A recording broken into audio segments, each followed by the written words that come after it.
Mon Seigneur et mon Dieu, je crois de tout mon cœur que tu es ici, que tu me vois, que tu m'entends. Je t'aime, je t'adore, je te demande pardon. Aide-moi à être vraiment là, à côté de ta crèche, pendant ces moments de prière. Marie, ma Mère Immaculée, Saint Joseph et mon ange gardien, intercédez pour moi.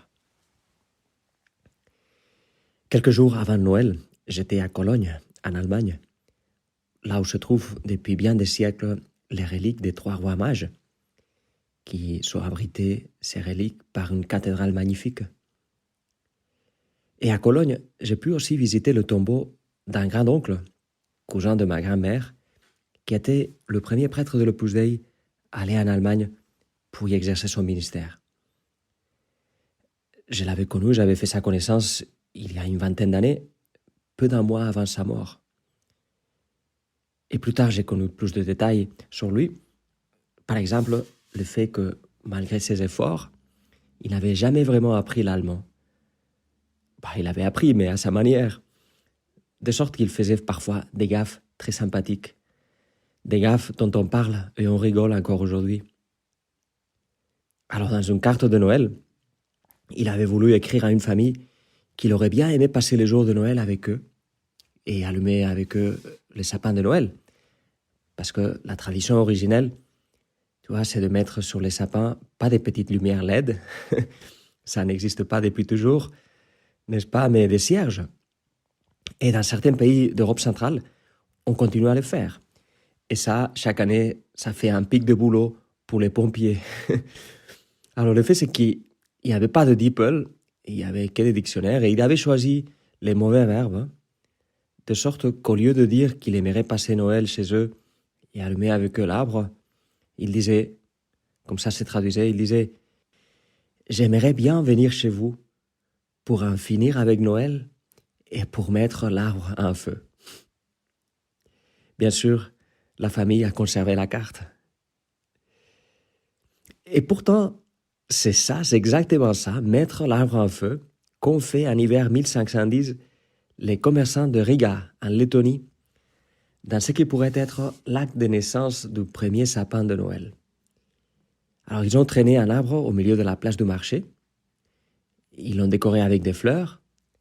Certains disent que peut-être c'était pour symboliser la Vierge Marie. Ils ont dansé autour de l'arbre pour fêter la naissance de l'enfant Jésus. Et enfin, ils l'ont enflammé dans un feu de joie. Comme ça. Il y a aussi la ville de Tallinn, en Estonie, qui revendique cela. Ils disent qu'en fait, chez eux, il y avait déjà eu ça bien avant. Mais bref, quoi qu'il en soit. Je ne sais pas si les marchands de Riga ou de Tallinn avaient en tête à ces moments-là les buissons ardents du début du livre de l'Exode.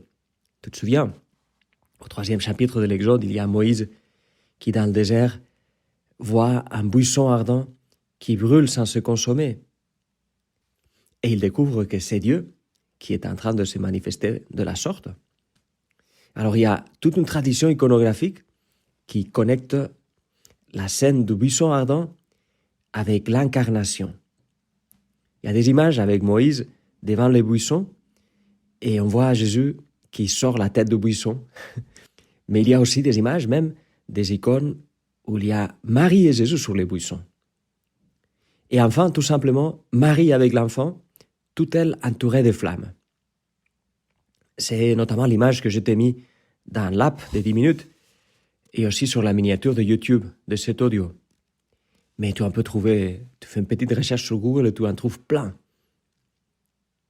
Alors voilà, les buissons ardents, c'est un titre marial très commun chez nos frères d'Orient. Marie et les buissons ardents, disait Saint Grégoire de Nice, qui était l'un des 3 grands cappadociens, des grands théologiens, disait, elle est les buissons ardents parce que, comme sur la montagne, les buissons brûlaient sans se consumer, ainsi la Vierge a donné naissance à la lumière sans être corrompue. Donc oui, les buissons ardents est un symbole de ta maternité, Marie, de ta conception et de ta grossesse, parce que ça montre l'effet qu'une créature puisse porter en elle les Très-Hauts sans être détruite par toute sa gloire. Et puis aussi, les buissons ardents symbolisent aussi ton accouchement virginal. Le fait que tu aies pu accoucher Jésus sans perdre ta virginité. Parce que c'est ça, être mère et vierge, c'est comme brûler sans se consommer. Et elle mit au monde son fils premier-né, elle la maillota et les coucha dans une mangeoire. C'est le récit de Noël, du moment culminant de la naissance de Jésus, raconté avec une grande simplicité par Saint Luc. Et là, à ce moment-là, c'est la crèche qui devient le buisson ardent. Parce que celui qui jaillit là est le même Dieu très haut, qui apparaît maintenant comme le très bas, mais c'est le même Dieu très haut qui est apparu à Moïse. Je sais, pour ça, pour la crèche comme buisson ardent, il n'y a pas vraiment une tradition iconographique consolidée, mais ça m'aide de le voir comme ça. Ça m'aide quand je pense à ce que tu diras plus tard, Jésus. Je suis venu apporter un feu sur la terre, et comme je voudrais qu'il soit déjà allumé. Et oui, toi, notre Dieu, tu es un feu dévorant. Pour nous, Noël est souvent plein de lyrisme, parce qu'il est couvert, il est protégé par les cellophanes de la distance des siècles, et aussi par notre chauffage et par nos machines à laver. Mais en direct, live, c'était sportif. Humainement parlant, la crèche, c'était plus pathétique que lyrique. Tout ce qu'il y avait, c'était le froid et l'humidité de la nuit, et la musique des fonds et l'odeur de l'un ou l'autre animal, peut-être l'âne et le bœuf, ces deux majordomes du Dieu très haut, qui montrent sa majesté, voilà, en se présentant comme le très bas. C'est comme ça, Jésus, tu n'as pas attendu à ta prédication ou à ta mort sur la croix pour renverser de façon radicale les valeurs. Non, tu commences la révolution depuis la minute 1. C'est ton style. Calme, mais sauvage. Sympa, mais radical. Patient, mais déterminé. Alors, minute 1. On va commencer par une nuit à l'intempérie, une mangeoire pour berceau, et puis, bombe à retardement, un roi narcissique qui, en apprenant cette naissance, va forcer un exil d'urgence. Pas mal, hein? Et ce style de Dieu, il entraîne ceux qui lui sont proches. Tu es fait Seigneur, et si on s'approche vraiment de toi, tu nous mets un feu. On fire. Tu as mis Marie et Joseph on fire. Mais notons-le, les buissons ardents ne brûlaient pas comme l'arbre de Noël en Lettonie. Ils brûlaient sans se consommer. Mais ils brûlent bel et bien. Il est comme ça, le feu de notre Dieu. C'est un feu qui guérit, qui allume, qui réchauffe, mais qui en même temps brûle. Ce n'est pas des brûlures qui détruisent, mais n'empêche, ça fait mal.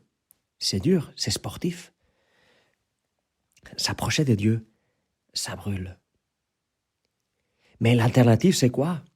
L'alternative, c'est le feu d'artifice que nous verrons demain un peu partout. C'est le feu fait par les hommes. C'est ça, l'artifice, fait par l'artisan, fait par les hommes. C'est très beau, ça te fait dire « Oh !» Mais c'est éphémère, ça dure peu, ça te laisse le cœur froid. Parce que le seul feu capable de te réchauffer vraiment le cœur, le seul feu capable de réchauffer le cœur des autres, le seul feu capable de réchauffer l'humanité, le monde, c'est le feu de Dieu. Et nos Noëls un peu trop sucrés, ils ont besoin justement de plus de feu, de ces feux de Dieu. Tu sais, je pense que la sérénité et la simplicité avec laquelle Saint Luc nous raconte ces moments difficiles, ces moments de la naissance de Jésus. Il est sûrement un reflet de la sérénité, l'acceptation, la paix, la force d'âme avec laquelle Sainte Marie et Saint Joseph ont vécu ces moments. Malgré la fatigue, malgré tout ce qui a mal tourné. Et cette paix, cette sérénité, cette force, elle émanait doucement de la crèche, de la mangeoire. Elle émanait de la crèche comme un feu inarrêtable. Un feu serein, mais fort, impossible d'éteindre. C'est le feu de ton amour, Seigneur, le feu de ton amour dans lequel nous te demandons que tu nous allumes, que tu allumes tous les hommes et toutes les femmes de bonne volonté. Qui sont qui? Sont ceux qui se rendent compte, jusqu'au plus profond de leur cœur, qu'ils ont besoin d'être sauvés. Et toi, mon ami, est-ce que tu te rends compte que tu as besoin d'être sauvé? Je te remercie, mon Dieu, de tout ce que tu as semé dans mon cœur pendant ces moments de prière. Je te demande de m'aider à les faire fructifier. Marie, ma mère immaculée, Saint Joseph est mon ange gardien. Accompagne-moi toujours en chemin.